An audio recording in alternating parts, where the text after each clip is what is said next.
नैहर नगरिया छोड़वाले सावरिया सिनुरा करन सब हो खेला हो।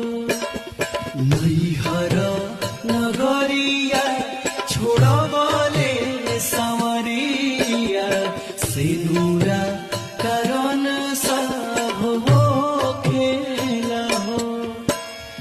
डोली बैठा के लेके चलले बलमुआ कोई न डोलिया के हो केला हो।